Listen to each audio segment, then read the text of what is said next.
తినే తిండి కలుషితం, పీల్చే గాలి కలుషితం, అంతా కల్తీమయం. ఆహార పదార్థాలు కలుషితం అవుతున్నాయి.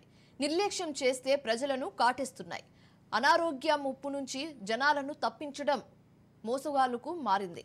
పాలు, టీ పొడి, నూనె, కారం, పసుపు, బియ్యం, పప్పులు ఇలా ప్రతి నిత్యావసర వస్తువులు కల్తీ అవుతుంది. తినే ఆహార పదార్థాలు అలాగే తయారవుతున్నాయి. ధనార్జనే ధ్యేయంగా ఆకర్షణీయమైన రంగులు, ప్యాకింగ్లతో కొందరు జనాన్ని మోసం చేస్తున్నారు.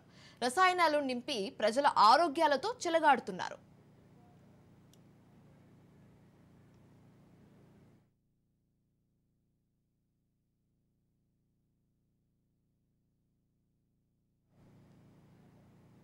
పంట సాగులో రసాయన ఎరువులు ప్రమాద గంటికలు మోగిస్తున్నాయి. పంట వేసినప్పుడు మోతాదుకు మించి పెస్టిసైడ్స్ వినియోగిస్తే అనార్థాలు తప్పవు. రైతన్నలకు సూచనలు అందిస్తున్న మందుల పిచికారీలో జాగ్రత్తలు పాటించడం లేదు. దీంతో ఏటా పంటల దిగుబడి తగ్గిపోతుంది. అన్నదాతలు ఆర్థికంగా నష్టపోతున్నారు.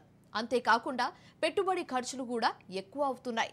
రసాయన ఎరువులు, పురుగుల మందులు వాడకంతో ఆహార పదార్థాలు కలుషితమవుతున్నాయి అని శాస్త్రవేత్తలు హెచ్చరిస్తున్నారు. ప్రకృతి వ్యవసాయ విధానమే మంచిదంటున్నారు. పర్యావరణానికి మేలు చేయడంతో పాటు పెట్టుబడి తగ్గుతుందన్నారు. నిజానికి పంటలపై పెస్టిసైడ్స్ చల్లేటప్పుడు రైతులు జాగ్రత్తగా పాటించాల్సిన కొన్ని ట్రిక్స్ ఉన్నాయి. వ్యవసాయ ఆర్థికుల సూచనలు తప్పనిసరిగా తీసుకోవాలి. కానీ ఇష్టానుసారంగా పురుగుల మందులు వాడి రైతన్నులు ప్రాణాల మీదకి తెచ్చుకుంటున్నారు.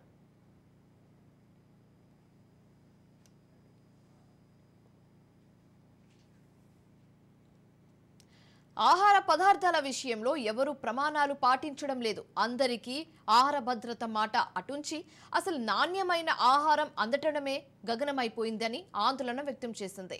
ఆహార పదార్థాలు విషతుల్యం కావటంపై వరల్డ్ హెల్త్ ఆర్గనైజేషన్ ఆందోళన వ్యక్తం చేసింది.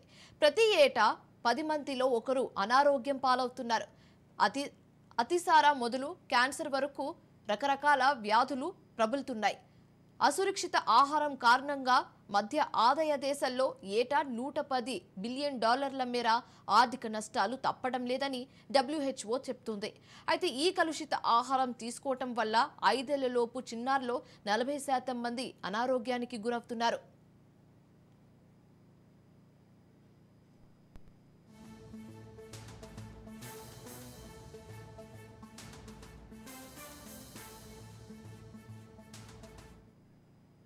అరటి, బొప్పాయి, సపోటా, యాపిల్, ద్రాక్ష తదితర పండ్లలో కాల్షియం కార్బోనైడ్స్ను అధికంగా వినియోగిస్తున్నారు. అరటికాయలను మాగపెట్టడంలో మొక్కలు పెరుగుదలకు ఉపయోగించే ఎథిపాన్ ద్రవ్యాన్ని వాడుతున్నారు. ఈ ద్రావణంలో పండ్లు వేగానే రంగు మారి మాగినట్లు కనిపిస్తాయి. అతివాడి అయితే వాటి తొడుగు వద్ద అలాగే కింద భాగంలో పచ్చగానే ఉంటుంది. ప్రస్తుతం ఇలాంటి అరటి పండ్లలోనే విచ్చలవిడిగా విక్రయిస్తున్నారు. యాపిల్ కాయలు ఎక్కువ రోజులు నిల్వ ఉండేందుకు వ్యాక్స్ పూత వేస్తున్నారు. మామిడికాయలను కార్బన్ డైఆక్సైడ్ను వినియోగించి మాగబెడుతున్నారు. ద్రాక్ష, సపోటాలను రసాయన సాయంతో కృత్రిమంగా మగ్గిస్తున్నారు. అలాగే పండ్లను మాగబెట్టేందుకు వినియోగించే రసాయనాల ద్వారా శరీరంలో ఇసిటిలిన్ అనే గ్యాస్ ఉత్పత్తి అవుతుంది. ఇది రక్త ప్రసరణ, శ్వాస, జీర్ణ వ్యవస్థ, కాలేయంపై తీవ్ర ప్రభావం చూపుతుంది.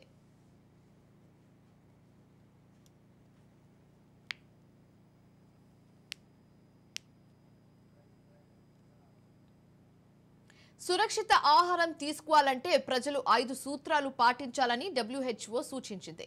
శుభ్రత, వండని ఆహార పదార్థాలు వేరువేరుగా నిల్వ ఉంచడం, పూర్తిగా ఉడికించి తీసుకోవడం, సరైన ఉష్ణోగ్రతల వద్ద నిల్వ ఉంచడం, అలాగే శుభ్రమైన నీటిలో ఆహార పదార్థాలు కడగడం లాంటి చర్యలతో ముప్పు తప్పుతుందని తెలిపింది. కొన్ని పదార్థాలను తింటే ఎలాంటి ప్రమాదం ఉండదని అనిపించుకోవచ్చు. కానీ కొన్నిటి విషయంలో ఏమాత్రం జాగ్రత్తగా వ్యవహరించపోయినా ముప్పు తప్పదంటున్నారు. అనేక ఆరోగ్య సమస్యలకు దారి తీయవచ్చని అంటున్నారు. కొన్నిసార్లు ప్రాణాపాయం కూడా తలెత్తే ప్రమాదం ఉంటుందని చెప్తున్నారు.